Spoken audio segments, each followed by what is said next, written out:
ಭಾರತೀಯ ಪುರಾಣಗಳಲ್ಲಿ ವಿಷ್ಣು ಮತ್ತು ಶಿವನ ಅವತಾರಗಳು ಧರ್ಮ ಸಂಸ್ಥಾಪನೆಗಾಗಿ, ಅಸುರರ ಸಂಹಾರಕ್ಕಾಗಿ ಮತ್ತು ಲೋಕ ಕಲ್ಯಾಣಕ್ಕಾಗಿ ನಡೆದ ಯುದ್ಧಗಳ ಹಿನ್ನೆಲೆಯನ್ನು ಹೊಂದಿವೆ.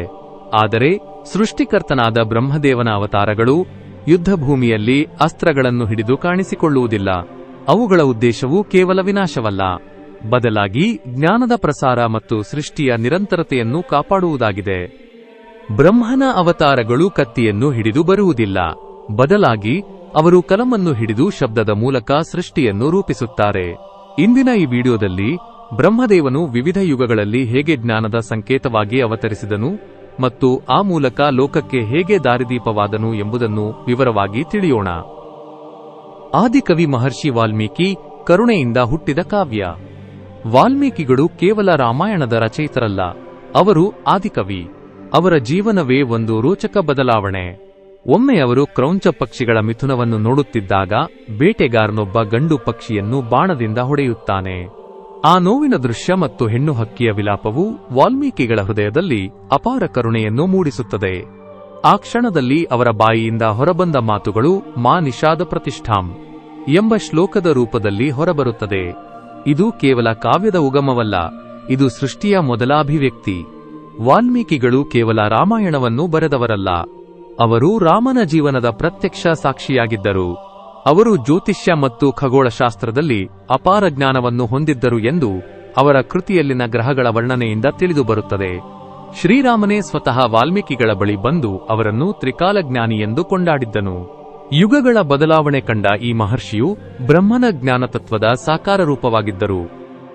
ಮಹರ್ಷಿ ಕಶ್ಯಪ ಸೃಷ್ಟಿಯ ವಿಸ್ತರಣೆಯ ಮೂಲ. ಸೃಷ್ಟಿಯು ಬೆಳೆಯಬೇಕು ಅಂದರೆ ಅದಕ್ಕೆ ಒಂದು ಮೂಲ ಬೇಕು. ಆ ಮೂಲವೇ ಕಶ್ಯಪ ಮುನಿಗಳು.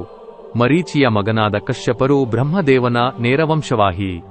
ಇವರ ಜೀವನದ ಘಟನೆಗಳು ಸೃಷ್ಟಿಯ ಸಮತೋಲನವನ್ನು ವಿವರಿಸುತ್ತವೆ. ದಕ್ಷ ಪ್ರಜಾಪತಿಯ ಪುತ್ರಿಯರಾದ ಕದ್ರು ಮತ್ತು ವಿನತೆಯರನ್ನು ಮದುವೆಯಾದ ಕಶ್ಯಪರು ನಾಗಲೋಕ ಮತ್ತು ಗರುಡನಂತಹ ಶಕ್ತಿಯುತ ಜೀವಿಗಳಿಗೆ ತಂದೆಯಾದರು. ನಾಗರು ಮತ್ತು ಗರುಡರ ನಡುವಿನ ಸಂಘರ್ಷ, ಗರುಡನು ಅಮೃತ ಕಲಶವನ್ನು ತಂದಿದ್ದು, ಇವೆಲ್ಲವೂ ಕಶ್ಯಪರ ವಂಶದಲ್ಲಿ ನಡೆದ ಘಟನೆಗಳು. ದೇವತೆಗಳು, ಅಸುರರು, ನಾಗರು, ಗಂಧರ್ವರು, ಹೀಗೆ ಪ್ರತಿಯೊಂದು ಜೀವಿಯೂ ಕಶ್ಯಪರ ವಂಶದಿಂದಲೇ ಬೆಳೆಯಿತು. ಹೀಗೆ ಸೃಷ್ಟಿಯ ವೈವಿಧ್ಯತೆಯನ್ನು ಹೆಚ್ಚಿಸುವ ಜವಾಬ್ದಾರಿಯನ್ನು ಬ್ರಹ್ಮನು ಕಶ್ಯಪರ ರೂಪದಲ್ಲಿ ನಿರ್ವಹಿಸಿದನು. ಮಹರ್ಷಿ ವೇದವ್ಯಾಸ ಕಾಲದ ಜ್ಞಾನ ಸಂರಕ್ಷಕ. ವೇದವ್ಯಾಸರು ಕೇವಲ ವ್ಯಕ್ತಿಯಲ್ಲ, ಅದೊಂದು ಪದವಿ. ಪ್ರತಿ ದ್ವಾಪರ ಯುಗದಲ್ಲೂ ವೇದಗಳನ್ನು ಮರುಸಂಘಟಿಸಲು ಒಬ್ಬ ವ್ಯಾಸ ಅವತರಿಸುತ್ತಾನೆ. ಕೃಷ್ಣದ್ವೈಪಾಯನ ಎಂಬ ಹೆಸರಿನಿಂದ ಜನಿಸಿದ ಇವರು 4 ವೇದಗಳನ್ನು ವಿಂಗಡಿಸಿ ಸಾಮಾನ್ಯ ಮನುಷ್ಯರಿಗೂ ಜ್ಞಾನ ತಲುಪುವಂತೆ ಮಾಡಿದರು. ಕಲಿಯುಗದ ಆರಂಭದಲ್ಲಿ ಮನುಷ್ಯನ ಬುದ್ಧಿಶಕ್ತಿ ಮತ್ತು ಆಯಸ್ಸು ಕಡಿಮೆಯಾಗುತ್ತದೆ ಎಂಬುದನ್ನು ಮುಂಚಿತವಾಗಿಯೇ ಅರಿತಿದ್ದ ವ್ಯಾಸರು ಜ್ಞಾನವನ್ನು ಸರಳೀಕರಿಸಿದರು. ಅವರು ಬರೆದ ಮಹಾಭಾರತವು ಧರ್ಮ, ನೀತಿ ಮತ್ತು ರಾಜಕೀಯದ ನಿಘಂಟುವಾಗಿದೆ. ಅವರು ತಮ್ಮ ದಿವ್ಯದೃಷ್ಟಿಯಿಂದ ಹಸ್ತಿನಾಪುರದ ಪ್ರತಿ ನಡೆಯನ್ನು ಗಮನಿಸುತ್ತಿದ್ದರು. ಅಂದರೆ ಜ್ಞಾನವನ್ನು ಕಾಲದ ಬದಲಾವಣೆಗೆ ತಕ್ಕಂತೆ ಅಳವಡಿಸಿಕೊಳ್ಳುವ ಪ್ರಕ್ರಿಯೆಯೇ ವೇದವ್ಯಾಸರ ಅವತಾರ.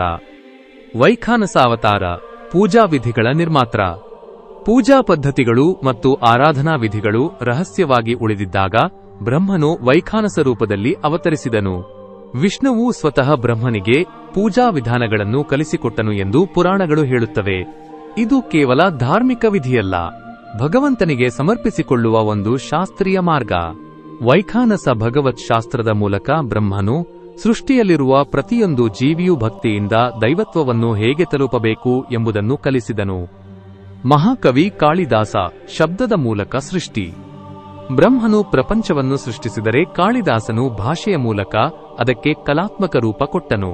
ಕಾಳಿದಾಸನ ಸಾಹಿತ್ಯದಲ್ಲಿ ಪ್ರಕೃತಿಯೇ ಒಂದು ಪಾತ್ರವಾಗಿ ಜೀವಿಸುತ್ತದೆ. ಅಭಿಜ್ಞಾನ ಶಾಕುಂತಲಂ ಮತ್ತು ಮೇಘದೂತ ಕೃತಿಗಳು ಭಾರತೀಯ ಕಾವ್ಯ ಪರಂಪರೆಯ ಶಿಖರಗಳು. ಕಾಳಿದಾಸನ ಭಾಷೆ ಎಷ್ಟು ಸುಲಲಿತವಾಗಿತ್ತೆಂದರೆ ಓದುಗನು ಸ್ವತಃ ಆ ಸೃಷ್ಟಿಯೊಳಗೆ ವಿಹರಿಸಿದಂತಾಗುತ್ತದೆ. ಸಾಹಿತ್ಯವನ್ನು ದರ್ಶನವನ್ನಾಗಿ ಬದಲಾಯಿಸಿದ ಶಕ್ತಿ ಕಾಳಿದಾಸನದ್ದು. ಚಂದ್ರ ಅವತಾರ, ಕಾಲಚಕ್ರದ ನಿಯಂತ್ರಕ. ಅತ್ರಿ ಮಹರ್ಷಿ ಮತ್ತು ಅನಸೂಯ ದೇವಿಯ ತಪಸ್ಸಿಗೆ ಮೆಚ್ಚಿ ಬ್ರಹ್ಮ, ವಿಷ್ಣು ಮತ್ತು ಮಹೇಶ್ವರರು ಅವರ ಪುತ್ರರಾಗಿ ಜನಿಸಲು ಒಪ್ಪಿದರು. ಆ ಪೈಕಿ ಬ್ರಹ್ಮನು ಚಂದ್ರನ ರೂಪದಲ್ಲಿ ಜನಿಸಿದನು. ಚಂದ್ರನು ರಾತ್ರಿಯ ಕತ್ತಲೆಯಲ್ಲಿ ಬೆಳಕನ್ನು ನೀಡುವವನು ಮತ್ತು ಸಾಗರದ ಅಲೆಗಳನ್ನು ನಿಯಂತ್ರಿಸುವವನು. ಚಂದ್ರನ ಆವರ್ತನವೇ ತಿಥಿ ಮತ್ತು ಮಾಸಗಳನ್ನು ನಿರ್ಧರಿಸುತ್ತದೆ. ಹೀಗೆ ಕಾಲದ ಹರಿವನ್ನು ಮತ್ತು ಪ್ರಕೃತಿಯ ಬೆಳವಣಿಗೆಯನ್ನು ಚಂದ್ರನ ರೂಪದಲ್ಲಿ ಬ್ರಹ್ಮನು ನಿಯಂತ್ರಿಸುತ್ತಾನೆ. ದತ್ತಾತ್ರೇಯ ಸಕಲ ಜ್ಞಾನದ ಆಕರ. ದತ್ತಾತ್ರೇಯರು ಬ್ರಹ್ಮ, ವಿಷ್ಣು, ಮಹೇಶ್ವರರ ಸಂಯುಕ್ತ ರೂಪ. ಇವರು ಪ್ರಕೃತಿಯಲ್ಲಿರುವ ಪ್ರತಿಯೊಂದು ವಸ್ತುವನ್ನು ಗುರುವಾಗಿ ಸ್ವೀಕರಿಸಿದರು.